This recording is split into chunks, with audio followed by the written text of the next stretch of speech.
الشيطان الرجيم فأين تذهبون صدق الله العظيم. محترم مسلمانانو، زمون استاد محترم دریا علاقی مشهور جید عالم دین دلته راغلی دی. ختم القرآن باور کوي موږ ورته چې هغه ته راجمع شو. یو خبره دا واورئ چې دا ناسته تاسو په زور ونه ګڼئ. تاسو د قرآن عظیم آخري سورتونو اختتامي دعا ته راجمع شوي یاستئ او آخري وخت کې چې کله قرآن عظیم ختم وشي په دغه وخت کې الله دعا قبلوي. د مسلمان بنده دعا الله قبلوي. مثلا زمونږ د استاد صاحب الله نه دعاګانې غوښتل چې الله معاف کړي او دې وخت کې دعاګانې قبلېږي.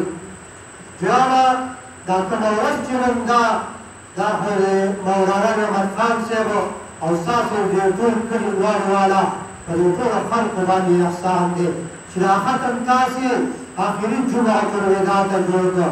دا داسې دا د جمعې ورځ ده او د عامو جمعو نه دا ممتازه جمعه ده. لکه د جمعة الوداع ویلې کېږي د آخري جمعه ده. پنځمه جمعه وه چې د رمضان کې تېره شوله.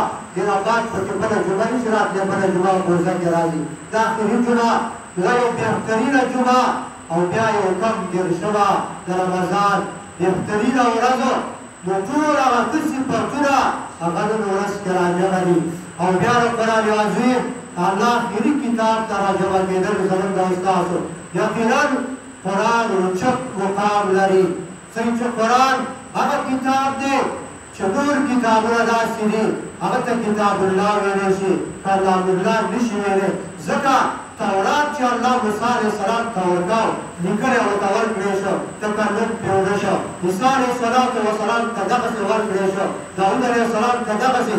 کله چې قرآن عظیم الله نازلاو دا نو په تختو کې لیکلی ورکړی و، دې په پاڼو کې لیکلی ورکړی و. د الله جبریل ته به ښودو، جبریل علیه السلام په واسطه وه د الله د پیغمبر په میانځ کې، او جبریل علیه السلام به راوړو پیغمبر ته به یې ښوده.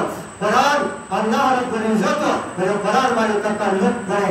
دا د الله خبرې دي، دا د الله عظیم کلام دی. دې سره چې د چا تعلق راغی عادس ته اوچت مقام او مرتبه میلاوي.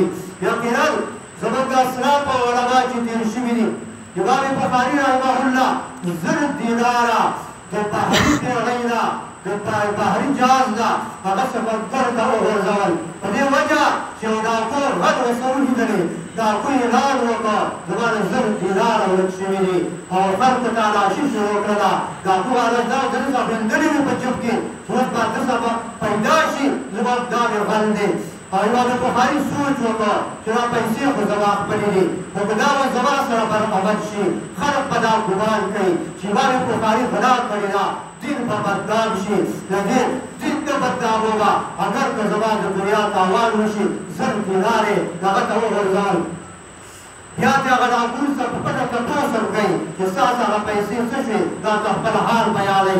داسې علماو اسلاف زموږ او تاسو تېر شوي دي. د دې سره مینه چې که ماته تکلیف ورسېږي د دنیا تاوان مې وشي خو چې دین بدنام نه شي. هغه زمانه کې طلبه کرام صداقت سره لکه د دې وجې خطبات فقیر کې لیکلي دي، وایي چې کله یو طالب علم سبق پرېږدي دا کشران شیطانان مشر شیطان ته د دې کارګزاري ورسوي، د دې رپورټ ورته پېښ کړي چې یو طالب علم و د ده قرآن طالب علم و هغه د علم پرېښوده، د دنیا په کارونو کې یې مصروف کړه، د دنیا لالچ مې ورته مخې ته کړه، هغه علم پرېښوده.